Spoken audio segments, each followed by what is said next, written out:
일반적으로 모세가 쓴 것이라고 알려진 오경은 5권으로 되어 있죠. 그래서 오경이죠. 그런데 이렇게 구분을 할 수가 있습니다. 언젠가도 말씀드렸듯이 창세기를 서론, 또 신명기를 결론이라고 할 수 있고, 본론으로 출애굽기, 레위기, 민수기가 될 수가 있습니다.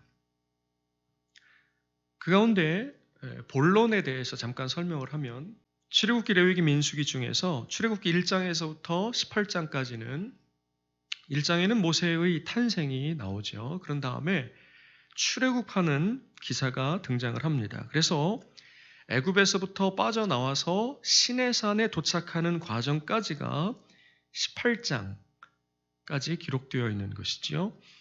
그 시간적인 길이는 3개월이 되겠습니다.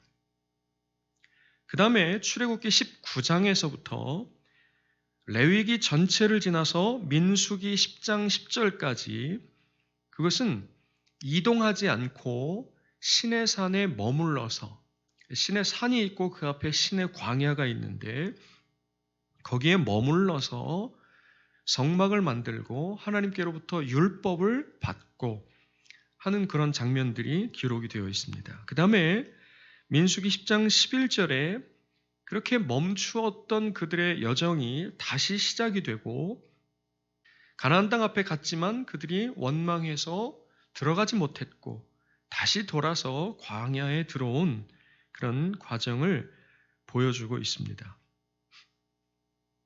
그래서 오경의 본론이 출애굽기, 레위기, 민수기인데 그 중에 중심에 뭐가 놓여져 있느냐면 시내산 말씀, 보통 시내산 단락 혹은 시내산 본문, 시내산 말씀이라고 표현하는데 그 말씀이 중심에 들어있다고 할 수가 있어요.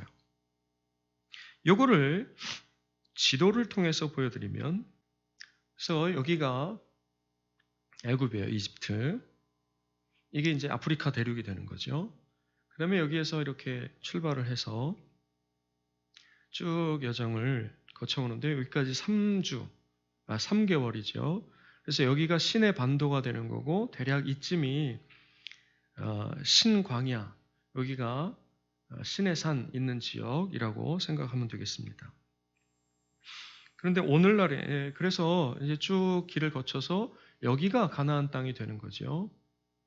여기가 이제 그 사해 바다가 되는 거고 그게 오늘날에는 어디 있느냐면 바로 여기입니다.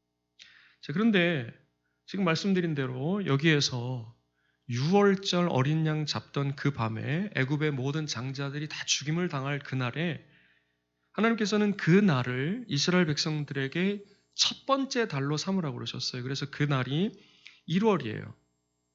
그들의 달력에서 아비벌이라고 표현되어 있습니다. 그런데 그날이 1월이에요. 그 다음에 1월 그달 14일에 밤에 어린 양을 잡는 거예요. 그래서 피를 바르고 무교병과 함께 그 고기를 그날 밤에 다 먹는 거죠.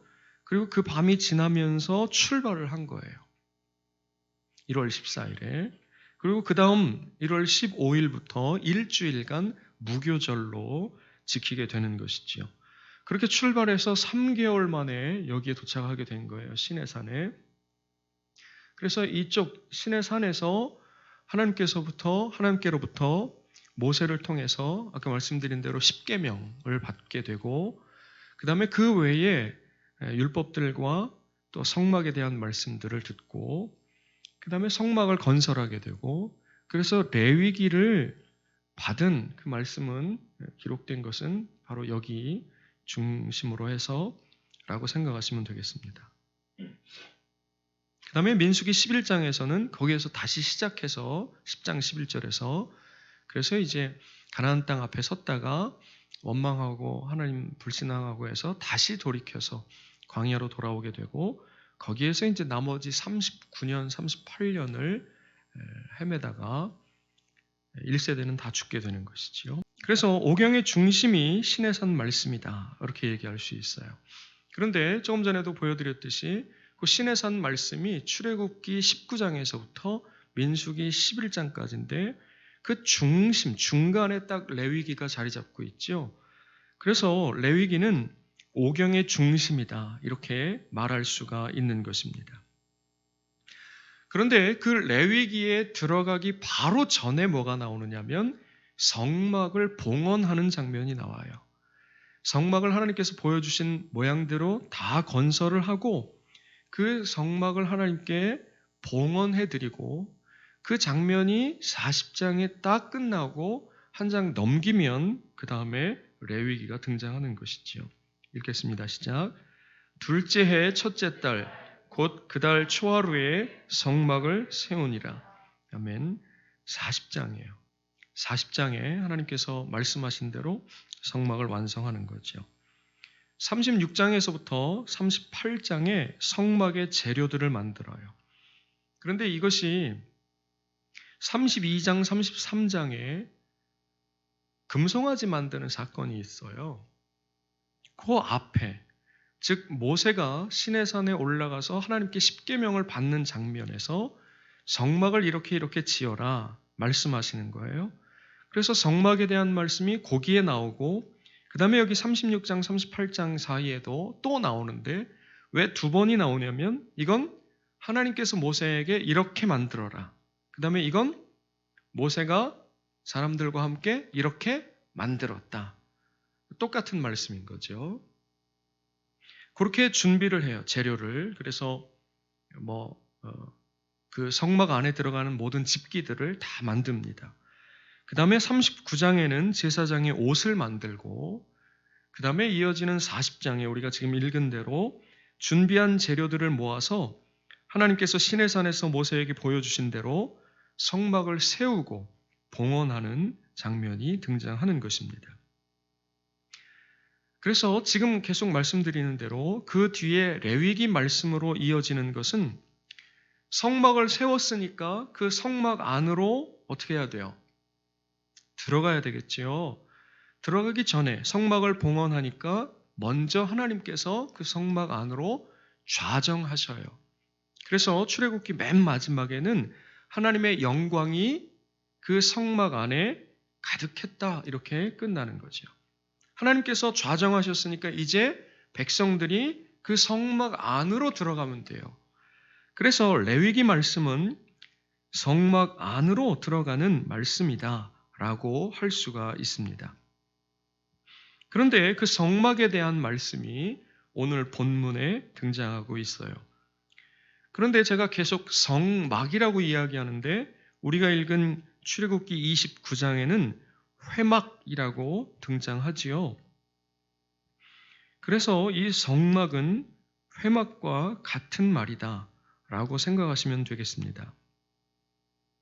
성막은 영어로 보통 일컬어지는 태버너클이라고 하는 단어고 회막은 The Tent of Meeting이에요. 그러니까 만남의 집 이렇게 말 그대로 해석할 수 있습니다. 만남의 텐트라고 할 수가 있는 거죠. 그렇게 알면서 우리가 이제 본문 안으로 들어가 보면 첫째로 하나님께서 그 백성들 가운데 거하시기를 원하셨다 하는 것입니다. 읽어보겠습니다. 시작. 내가 이스라엘 자손 중에 거하여 그들의 하나님이 되리니 그들은 내가 그들의 하나님 여호와로서 그들 중에 거하려고 그들을 애굽 땅에서 인도하여 낸 줄을 알리라. 나는 그들의 하나님 여호와니라. 아멘. 오늘 말씀을 본문을 읽어보면 반복해서 등장하는 구절들이 있습니다. 그 가운데 첫 번째가 하나님께서 그 백성들 가운데 거하시기를 원하셨다는 거예요. 왜 그들을 애굽 땅 종되었던 곳에서 430년 만에 그들을 빼어내어 오셨느냐, 구출해 오셨느냐 하면 그들과 함께 거하시기 위해서라고 말씀하고 있는 것입니다. 여기 거하시다라고 하는 것은 우리 보통 사용하는 말로는 거주하다 또는 같이 살다, 함께 살다, 혹은 동거, 동행 이런 말들로 바꿔서 이야기할 수 있어요. 그러니까 하나님께서 이스라엘을 왜 출애굽시키셨느냐 하면 그들과 함께 살기 위해서, 그들 중에 함께 거주하시기 위해서라고 말씀하고 있는 것이지요. 그 이유가 우상들처럼 그저 제사나 받고 경배받고 대접받기 위해서가 아니라 그 백성들을 인도하시고 보호하시고 공급하심으로 그들의 하나님이 되시기 위해서 그들 중에 거하시는 그들의 왕, 그들의 아버지, 그들의 목자, 그들의 남편, 그들의 주, 그들의 하나님이 되시기 위해서 그들을 건져내셨다고 말씀하고 있는 것입니다. 여러분, 언제부턴가 딸바보라는 말이 유행하고 있어요. 일반적으로 남녀가 결혼하게 되면 아이를 낳게 되고 그 아이를 낳음으로써 그 가정의 모든 삶이 그 아이를 중심으로 해서 돌아가게 되죠. 돈도 시간도 에너지도 아이들에게로 집중됩니다. 그런데 그 핵심이 무엇이냐면 함께 하는 거예요. 두 남녀가 교제하게 되고 사랑하게 되면 같이 있고 싶어 하죠. 같이 있고 싶어 하다가 그 절정으로서 원하는 것이 뭐냐면 결혼하는 거예요. 핵심은 함께 하는 거죠. 아이가 태어나면 많은 시간이 그 아이에게로 집중이 돼요. 그래서 우리가 인생 살면서 걸리적거리는 것들을 치워내면 본질이 보이게 되는데 아이가 아프거나 문제가 생기면 우리 가끔 텔레비전에 그런 모습 보잖아요. 아이들이 그냥 감기 정도가 아니라 심각하게 아픈 경우에 그 부모들이 아이에게 바라는 것은 얘가 훌륭하게 되었으면 좋겠어요. 혹은 좋은 직장에 취직했으면 좋겠어요. 아니면 무슨 대단한 대학에 혹은 어쩌고 저쩌고 이런 다 기대들이 사라지게 되는 거죠. 그리고 오직 한 가지만 딱 남게 되는데 그게 뭐냐면 그죠. 네. 아프지 말고 건강하게 엄마 아빠와 함께 사는 거. 그러니까 여러분, 이 함께 사는 거 이게 본질이고 그 외에 나머지 것들은 뭐냐면 걸리적거리는 거예요. 장애물이고 방해물인 것입니다. 시골에 계시는 부모님들을 생각해 볼 수가 있어요. 그분들이 바라시는 것이 무엇입니까? 시골에 계시지 않다고 하더라도 도시에 계시더라도 연세가 드신 어른들이 바라는 것이 무엇이겠어요? 다 출가한 자식들이라도 자주 손주들을 데리고 찾아오는 것 아니겠습니까? 그게 뭐예요? 인생에 이런저런 걸리적거리는 것들이 다 지나가고 결국에는 본질만 남게 되는데 그 본질이 무엇이냐면 오래도록 함께하는 것이에요. 여러분, 교회의 의의가 어디에 있겠습니까? 함께하는 데 있는 거예요. 그래서 지금 이렇게 예배하는 것은 의미가 아주 없지는 않지요. 그러나 우리가 함께 모여서 예배하고 함께 모여서 교제를 나누고 함께 모여서 예수님 말씀하신 대로 떡을 떼고 잔을 나누는 것이 교회의 아주 큰 부분이라고 할 수가 있겠습니다.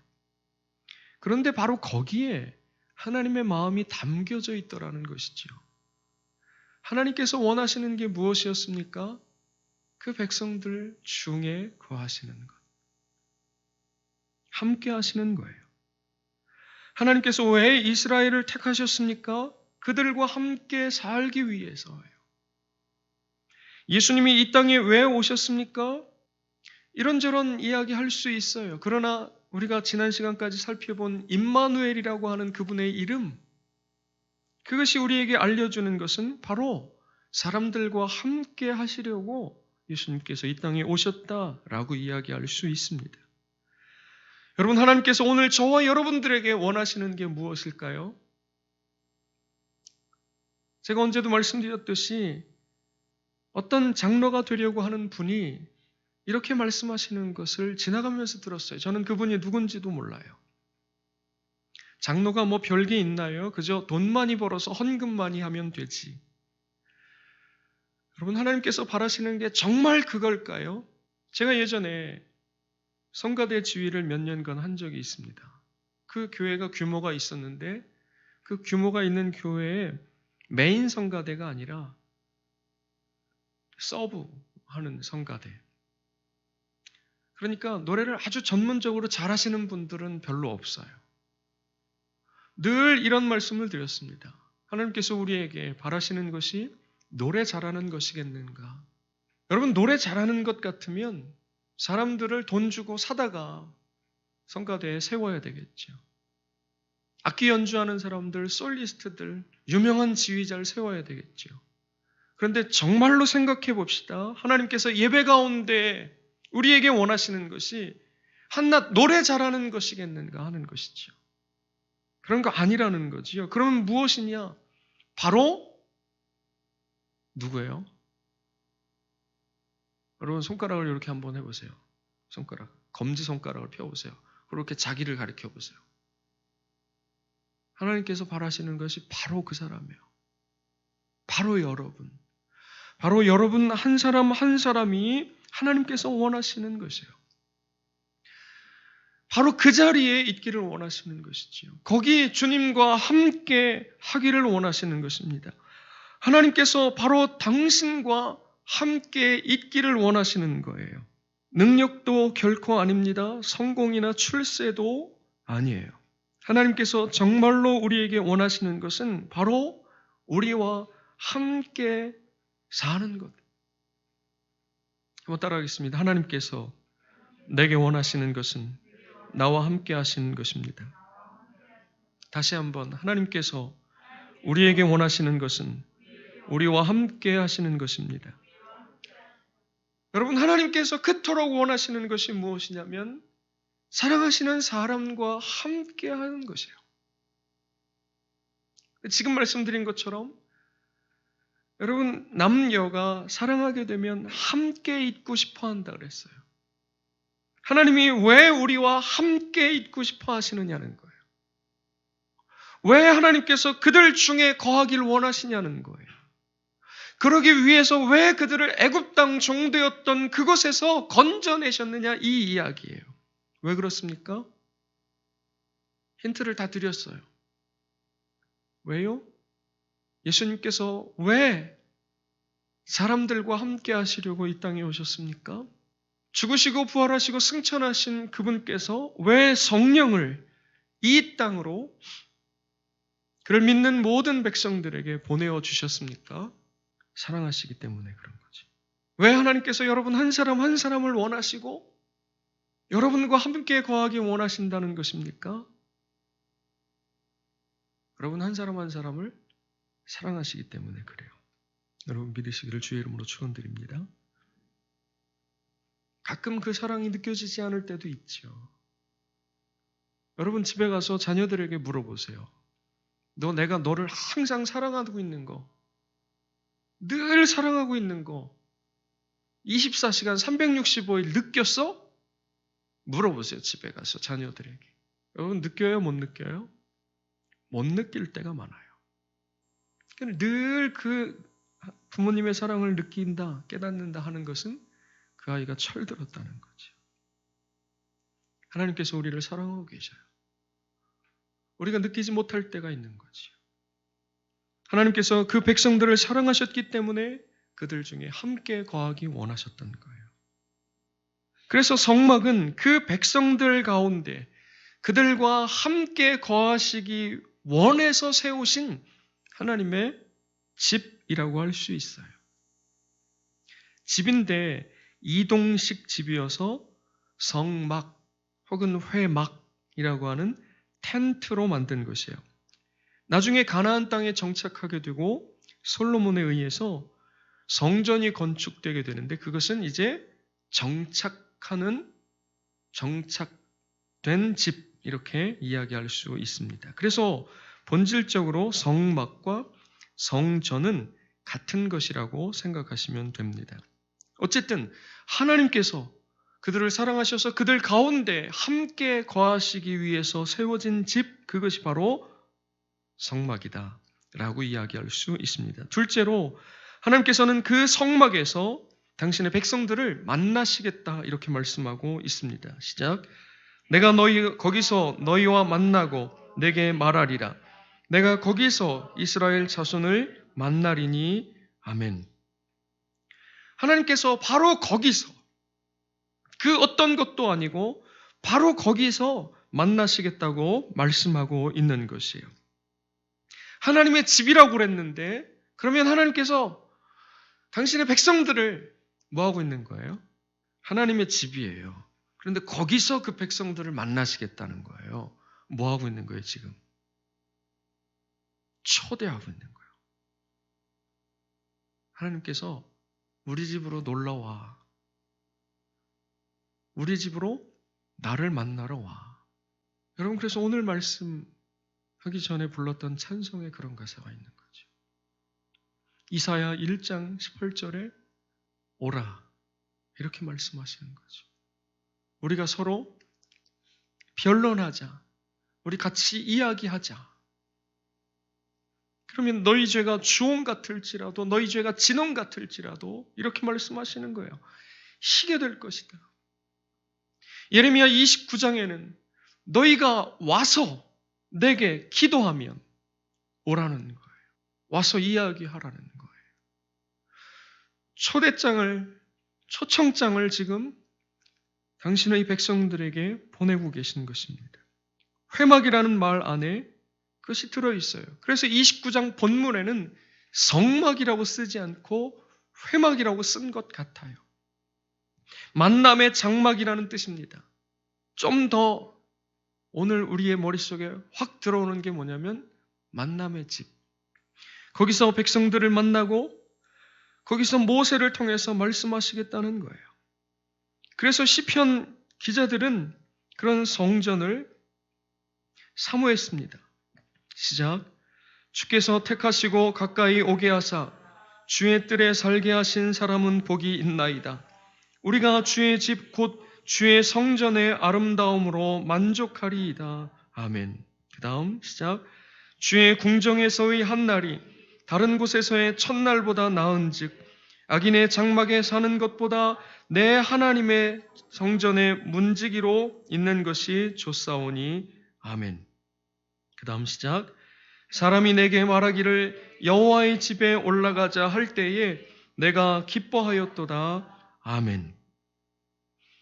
여러분, 이렇게 시인들이 왜 도대체 하나님의 성전을 사모했겠습니까?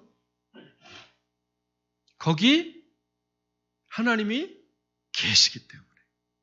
그 하나님께서 지금 그 백성들을 만나기 원하시기 때문에, 그리고 오라 말씀하셨기 때문에 거기에 올라가자 할 때에 기뻤다는 거예요.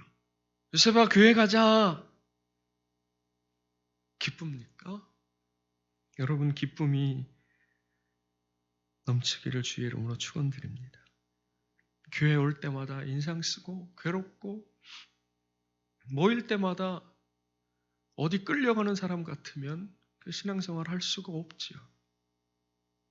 그런데 뭐 힘든 것도 있고 어려운 것도 물론 있지만 교회 갈 때 그렇게 기쁘고, 그건 딱 은혜 받은 사람의 마음이라고 할 수가 있죠. 여러분, 사람이 은혜를 받으면 어때요? 교회당에 나오는 것을 참 좋아하게 되고 머무르는 것을 좋아하게 되죠. 그죠? 하나님과 관련된 모든 것이 다 좋아지는 거죠. 그래서 시편에 또 이렇게 말씀하고 있습니다. 시작.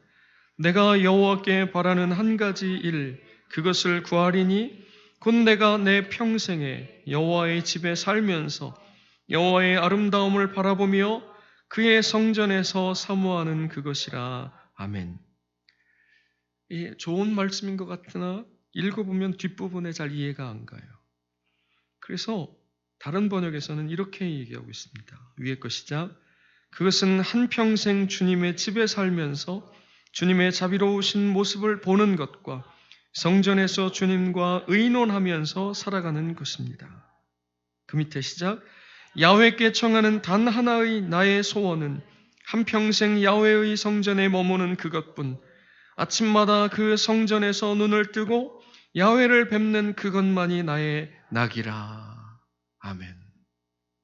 이렇게 시인이 노래한 거예요. 여러분, 이거 마치 사랑하는 이에게 고백하는 것 같지 않아요? 그죠? 꼭 그런 것 같아요. 그 집에서 함께 잠들고 그 집에서 함께 눈 뜨고 오직 그분을 뵙는 것이 그에게는 기쁨이고 즐거움이라는 거죠. 그래서 쉽게 이야기하면 시작. 내 평생에 늘 여호와의 집에 살면서 여호와의 아름다우심을 보고 성전에서 주님을 뵙는 것입니다. 아멘. 여러분, 이런 은혜가 저와 여러분들에게 있으시기를 주의 이름으로 축원드립니다. 그런데 우리가 지난 시간까지 에스겔 말씀을 통해서 성전에 대해서 얘기했어요. 누가 성전이시라고요? 예수님이 성전이시라는 거죠. 그러면 구약시대에 하나님의 집이었던 성막에서 하나님께서 그 백성들을 만나고 그들에게 말씀하신다고 했는데 그것이 예수님이 성전이라면 말씀이 이렇게 바뀌는 거예요. 이제 예수 안에서 하나님께서 우리를 만나주시겠다는 거예요. 다른 길은 없는 거예요. 다른 곳은 없는 거예요. 건물이 성전이 더 이상 아니고 우리가 예수 그리스도 안에서 하나님께서 우리를 만나 주시겠다고 말씀하고 있는 것이죠. 예수님을 믿음으로 하나님을 만나는 것입니다. 또한 예수 그리스도를 통해서 하나님께서 말씀하시겠다고 하시는 거예요. 그러니 요한복음 1장에 말씀이 육신이 되었다고 하는 그 말씀들이 이제 우리에게 이해가 가는 것이지요. 하나님께서 말씀하시되 예수 그리스도 안에서 말씀하시고 하나님께서 그 백성들을 만나시되 예수 그리스도 안에서 만나고 계신 것이죠. 그런데 조금 전의 말씀과 연결해 보면 초청이라고 그랬어요. 누구든지 그 성막으로 나오는 자들을 하나님께서 만나시고 그들에게 말씀하시겠다는 거예요. 그걸 원하셔서 그들 가운데에 집을 짓고 그들 가운데에 성막을 짓고 그들과 함께 사신다는 거예요. 그러니 지금 예수 그리스도께로 성막으로 그 백성들을 부르신 것처럼 예수 그리스도께로 나아오라고 사람들을 향하여 부르고 계신 것입니다. 여러분, 예수님께로 나아가야 되는 것이에요. 날마다 그 앞에 나아가야 되는 것이고 날마다 그 안으로 들어가야 되는 것이에요. 그 안에서 하나님을 만날 수가 있습니다. 우리의 어떤 것을 가지고 하나님을 만날 수가 없습니다. 우리의 그 무엇도 하나님 앞으로 우리를 데려다 줄 수가 없는 것이에요. 오직 예수 그리스도 안에서 하나님을 만날 수가 있는 줄 믿으시기를 바랍니다. 오직 예수님을 통해서 우리에게 말씀해 주시는 거예요. 셋째로 성막 자체가 대단한 것이 아니라는 사실이죠. 그건 그냥 텐트일 뿐이에요. 거기에 하나님께서 거하시기 때문에 그로 말미암아 성막이 거룩해지게 되는 것입니다. 시작. 내 영광으로 말미암아 회막이 거룩하게 될지라. 아멘. 그런데 나중에 타락한 이스라엘 백성들은 성막 자체를 섬겼습니다. 그래서 지난번에 말씀드린 대로 사무엘상 4장에 엘리 제사장과 그 두 아들이 제사장으로 섬길 때에 블레셋과 전쟁이 일어났어요. 그런데 전세가 불리합니다. 전쟁에 패할 것 같으니까 전장에 나가 있는 자들이 뭐라고 얘기하냐면 지금 하나님이 우리와 함께 하시지 않기 때문이다. 그래서 언약궤, 성막 안에 지성소 안에 들어있는 언약궤를 모셔오자. 그러면 그거 가지고 오면 하나님이 그냥 거기에 붙어있는 줄로 아는 거예요. 하나님을 한낱 우상 쪼가리처럼 섬기고 생각하고 있었던 거예요. 언약궤를 가져오면 하나님도 우리 가운데 오시는 거고 그러면 전쟁은 이기는 거야. 이렇게 논리 구조가 들어가고 있는 거지. 마치 귀신을 쫓아내겠다고 나무 십자가를 들이대는 영화의 한 장면 같아요. 결국 언약궤는 빼앗겼고 전쟁에는 패했으며 제사장들마저 모두 죽어버렸습니다. 성막은 하나님께서 그 안에 좌정하고 계시는 동안에 거룩한 거예요. 하나님이 안 계시면 성막은 그저 한낱 텐트일 뿐이고 성전은 그냥 집이에요. 그래서 나중에 범죄한 이스라엘을 향해서 예레미야 선지자를 통해 하시는 말씀을 우리가 들어봐야 되는 것이죠. 여러분 한번 읽겠습니다. 시작. 여호와께로부터 예레미야에게 말씀이 임하니라. 이르시되 너는 여호와의 집 문에 서서 이 말을 선포하여 이르기를 여호와께 예배하러 이 문으로 들어가는 유다 사람들아 여호와의 말씀을 들으라. 만군의 여호와 이스라엘의 하나님께서 이와 같이 말씀하시되 너희 길과 행위를 바르게 하라. 그리하면 내가 너희로 이곳에 살게 하리라. 너희는 이것이 여호와의 성전이라 여호와의 성전이라 여호와의 성전이라 하는 거짓말을 믿지 말라. 아멘. 여러분 오늘날에도 이런 거짓말이 횡행하고 있죠. 요즘에 아주 신천지가 최고 인기 검색이 되는 것 같아요. 그런데 보다 보니까 그들이 숨어서도 많이 모이지만 건물도 많다는 거예요. 그런데 그 건물들이 1, 20억, 30억 이 정도가 아니고 100억, 200억, 300억. 그거 다 뭐 하려고 했는지 모르겠지만 구실은 뭐예요? 성전 건축이에요. 여러분 솔로몬이 세운 진짜 그 하나님의 성전도 이렇게 예레미야를 통해서 여호와의 성전이라 3번을 반복하고 있어요. 여러분 성경에서 2번 반복되는 것은 많아도 3번 반복하는 것은 아주 드물지요. 그 가운데 하나가 거룩하다, 거룩하다, 거룩하다였어요. 그런데 그 다음 나오는 말이 뭐냐면 그거 거짓말이라는 거죠. 왜요? 에스겔 선지자를 통해서 에스겔 말씀의 환상을 우리가 살펴보았어요. 하나님께서 그 성전을 버리고 떠나시는 거죠. 하나님이 그 성전을 버리고 떠나버리시면 그 남아있는 그건 더 이상 성전이 아니고 뭐예요? 그냥 전이에요, 전. 성전이 아니고 거룩한 집이 아니고 그냥 집인 거예요.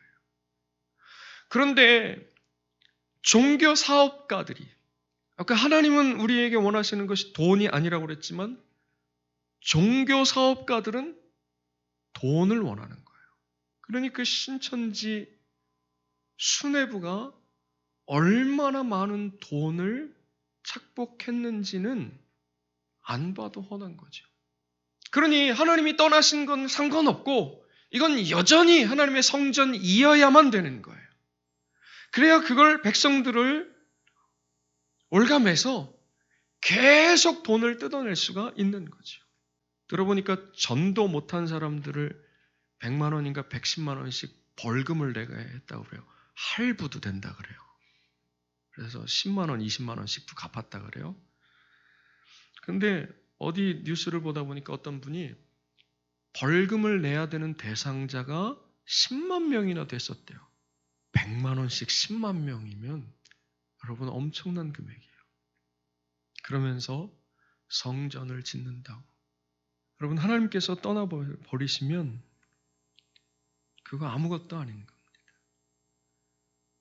그 성전에 하나님께서 계시는 동안만 거룩한 거예요. 그런데 놀랍게도 출애굽기 40장에 보면 성막이 완성됨과 동시에 하나님께 봉헌해서 올려드리는데 하나님의 영광이 마치 에스겔 말씀에 떠나가셨던 그 하나님의 영광이 다시 돌아오셔서 그 성전에 하나님의 영광이 가득한 것을 에스겔이 본 것처럼 똑같이 하나님의 영광이 그 성막에 가득한 것을 보는 것이죠. 여러분, 그럴 때에만 거룩한 것입니다.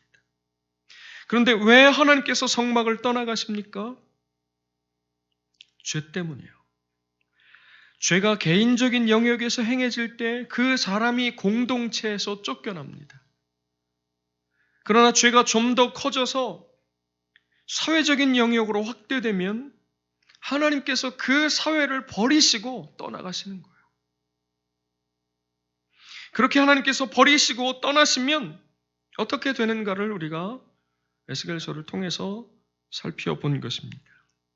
하나님 떠나시면 그 성전은 파괴되는 것이고 그 땅의 백성들은 멸망당하는 것이죠. 여러분, 그런데 사람이 죄를 범하지 않을 수 있습니까? 여러분, 죄를 범하지 않을 수 있어요, 우리가? 죄를 범할 수밖에 없어요. 그러면 죄를 범하면 하나님이 떠나시는 거예요. 버리시거나 떠나시는 거죠. 그러면 이거 불안해서 살 수 있어요, 없어요? 불안해서 살 수 없어요. 여러분, 잘못된 종교일수록 이렇게 압박하는 거야. 너 죄를 범하면 하나님 떠나시는 거야. 너 요거 이렇게 하면 하나님 떠나시는 거야. 시험 치는 거 봤잖아요. 시험 치는 거. 다 흰색에 까만 옷 입고 다 바닥에 앉아가지고. 바닥에 앉아서 그렇게 여러분 50분, 1시간 여기 의자에 앉아서 설교 듣는 거 이거 별로 엄청난 일이 아닙니다. 시험 치는 거예요. 그걸 인터넷으로 생중계하는 거예요. 다른 지역에서 시험 치는 거 다 같이 보는 거예요. 실시간으로. 그 성적이 낮으면 탈락이에요. 탈락. 14만 4천 명 안에 못 드는 거예요. 전도를 못하면 탈락이에요. 그래서 콜센터 이야기가 나왔잖아요. 콜센터에 근무하는 사람들은 이제 20대, 30대가 넘어가는 사람들. 그래서 나가서 전도를 막 20대 젊은 사람들처럼 활발하게 할 수 없는 사람들이 콜센터에 그런 데 가서 일하면서 돈을 받으면 젊은 애들이 전도한 거를 산다는 거예요. 이 포인트를 바꾼다는 거예요. 돈으로. 젊은 애들은 또 돈이 부족하니까 가출하고 막 이랬으니까. 왜 그래요? 너 죄를 범하면 하나님 떠나시는 거야. 너 포인트가 모자르면 점수가 부족하면 14만 4천 명 안에 못 들어가는 거야. 계속 올가매는 거예요. 계속. 그러니 여러분 자유함이 없는 거예요.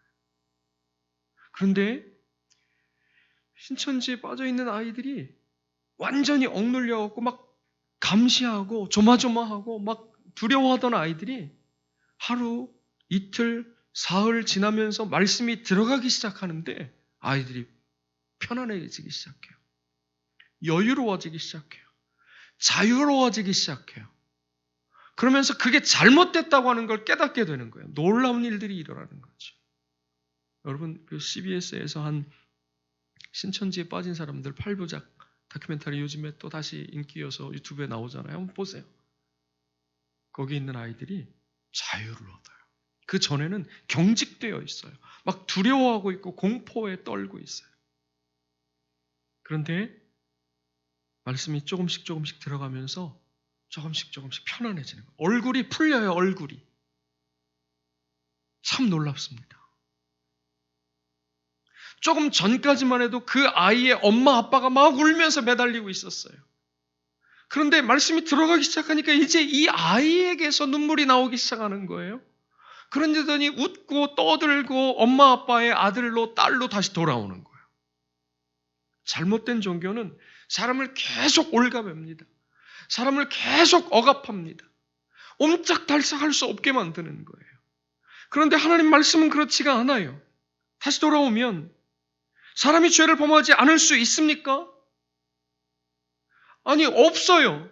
그러면 죄를 범하면 하나님이 떠나가시는 건데, 하나님께 버림받는 건데 어떻게 죄를 범하지 않을 수 있습니까? 우린 죄를 범하지 않을 수가 없는데 장난하는 것도 아니고 이거 뭡니까? 그런데 여러분, 레위기를 딱 하고 넘기면 제사법이 나와요. 제사법이 뭐예요? 너희들이 이렇게 살다가 죄를 범하면 양을 끌고 소를 끌고 그것도 안 되는 사람은 비둘기를 잡아서라도 성전으로, 성막으로 나와라. 그러면 거기서 뭐 하는 거예요? 용서받는 거예요. 용서받는 거. 그러니까 레위기 딱 넘어가면서부터 제사법이 길게 나온다고 하는 것은 사람들을 죄를 범할 수밖에 없는 본성을 가지고 있다고 하는 것을 성경이 하나님께서 인정하시고 전제하고 레위기로 들어가는 거예요. 그렇지 않습니까? 그 말씀 자체가 그렇다 이거예요. 그 내용을 살펴보지 않더라도 전제가 그렇다 이거예요. 너희들은 아담의 자손, 하나님께서 은혜 가운데 애굽 땅에서 구원해 내셨지만 여러분 그래서 고린도전서 10장에 보면 그 물과 바다를 통해서 물과 하늘을 통해서 구원받은 이스라엘 백성들이 모세와 함께 세례를 받은 것이라고 표현되어 있어요. 그러니까 이 이스라엘 백성들은 교회를 상징하는 거죠. 예수 믿는 사람들을 상징하는 거예요. 그런데 그 이스라엘 백성들이 죄를 범할 수밖에 없다고 하는 것을 인정하고 하나님께서 말씀하고 계신 거예요. 레위기를 열고 들어가면 본성적으로 악하고 육신 때문에 약하기도 한 죄를 범할 수밖에 없는 인간이 어떻게 그 죄를 처리해야 하는가 하는 말씀을 우리에게 가르쳐주고 있는 것이죠. 물론 그렇다고 해서 죄를 마음껏 범하고 그래도 된다는 건 아니죠. 죄를 범하지 않으려고 히브리서 말씀에 보면 죄와 더불어 싸우되 피 흘리기까지 싸우라고 말씀하고 있는 것이죠. 그럼에도 불구하고 우리는 악하기도 하고 약하기도 해서 죄를 범할 수밖에 없는 자들이에요. 그렇게 죄를 범하면 하나님은 버리시던가 떠나실 수밖에 없는 거예요. 그러니 그 버리시던가 떠나시기 이전에 그 죄를 깨닫게 되었을 때 무엇해야 되는 거냐면 그 죄를 잘 처리해야 되는 것이지요. 그래야 하나님과의 평화, 하나님과의 화목, 이것을 샬롬이라고 얘기하는 거예요. 그 하나님과의 평화와 하나님과의 화목 가운데에 잘 살 수가 있는 거죠. 그래서 오늘 말씀의 또 다른 제목이 뭐냐면 하나님과 잘 사는 거예요. 한번 따라하겠습니다. 하나님과 잘 사는 것. 하나님께서 그 백성들과 함께 살기 위해서 오셨고 그래서 집을 지으신 것이 성막이라고 그랬어요. 그런데 죄를 범하면 하나님께서 함께 하실 수가 없어요. 그러니까 우리가 하나님과 여전한 평화, 계속된 화목 가운데에서 살아가려면 우리가 살면서 범하는 죄들을 잘 처리하는 법을 배워야 하는데 그것이 레위기 말씀에 기록되어 있다라고 하는 것이에요. 그러면 레위기 말씀을 한마디로 이야기하면 하나님과 잘 사는 법, 그것을 우리에게 가르쳐 준다라고 이야기할 수 있는 것이지요. 앞서 예수님이 성전이라고 그랬습니다. 그런데 성경은 뿐만 아니라 우리가 또한 성전인 것을 말씀하고 있어요. 시작. 너희는 너희가 하나님의 성전인 것과 하나님의 성령이 너희 안에 계시는 것을 알지 못하느냐. 우리가 성전이에요. 하나님께서 우리 안에 와 계신 거예요. 예수 믿는 자들 안에. 그러면 더더군다나 우리에게 중요한 말씀이 뭐예요? 하나님과 잘 사는 법을 배우는 거. 그게 아주 중요한 말씀이라고 할 수 있어요. 아주 중요한 정도가 아니고 이건 가장 중요한 말씀이라고 할 수 있어요. 하나님과 잘 사는 법을 배우는 것. 그런데 여러분, 레위기에 대해서 우리가 잘 몰라요.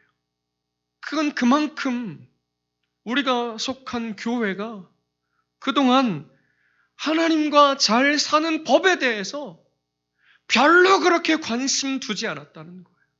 물론 주의 말씀에 예수 믿는 자들에게 오신 성령은 떠나신다고 그러시지 않았어요. 그러나 우리가 다 알고 있어요. 떠나시지는 않지만 떠나신 것과 같은 상태가 될 수 있어요. 그래서 자주 우리가 우리 집안에서 일어나는 일들로 설명하잖아요. 우리가 우리 아이들하고 함께 삽니다. 여러분, 아이들이 부모님 말씀 안 듣는다 그래서 실제로 호적에서 파버리고 실제로 집에서 내쫓는 부모들이 없어야 되는 거예요. 근데 요즘에는 뉴스에 보면 어제도 보니까 50대의 어떤 남성이 부부싸움을 하다가 아내와 중학생, 고등학생 아들, 딸을, 그래서 중학생 아들인가는 죽고 고등학생 딸인가는 위험한 것 같아요. 그러면 안 되는 거죠. 그런데 실제로 그러는 부모는 없어야 돼요. 없어요. 그런데 자녀들이 계속 말 안 들으면 집에서 같이 밥 먹고 같은 공간에서 살아가고 있지만 아버지 표정이 계속 굳어지는 거죠. 왜냐하면 자식이 계속 말을 안 들으니까. 그리고 말도 잘 안 하죠. 그럴 때 자식들은 사랑을 못 느끼게 되는 거죠. 차가움만 느끼게 되는 거예요. 같은 공간에 살고 있지만. 여러분, 그러나 그때 뭐 해야 돼요? 내가 뭘 잘못했나? 이거를 빨리 캐치해야 되는 거죠. 그리고 아버지께 제가 뭘 잘못했는지 묻거나 아니면 엄마한테 묻거나 모르겠으면. 그래서 빨리 화해해야 화목이, 평화가, 샬롬이 유지가 되는 거예요. 오늘 우리도 마찬가지인 것이죠. 하나님과 잘 사는 것, 그것이 오늘 예수 믿는 성도들에게 가장 중요한 문제인 것입니다. 그것을 레위기가 우리에게 가르쳐주고 있는 것이에요. 그래서 오늘부터 시작되는 레위기 강의를 통해서 하나님께서 저와 여러분들에게 크게 은혜 베풀어 주시기를 바랍니다. 하나님과 화목하게 잘 사는 법, 하나님과 평화롭게 잘 우리 남은 생애 동안에 살아서 우리만 영광스러운 것이 아니라 하나님께 기쁨을 드리고 우리도 말할 수 없이 기쁨 가운데 우리 주변에 신음하는 자들에게도 빛이 비춰지는 그런 놀라운 은혜의 역사가 있게 되시기를 주의 이름으로 축원드립니다. 기도하겠습니다.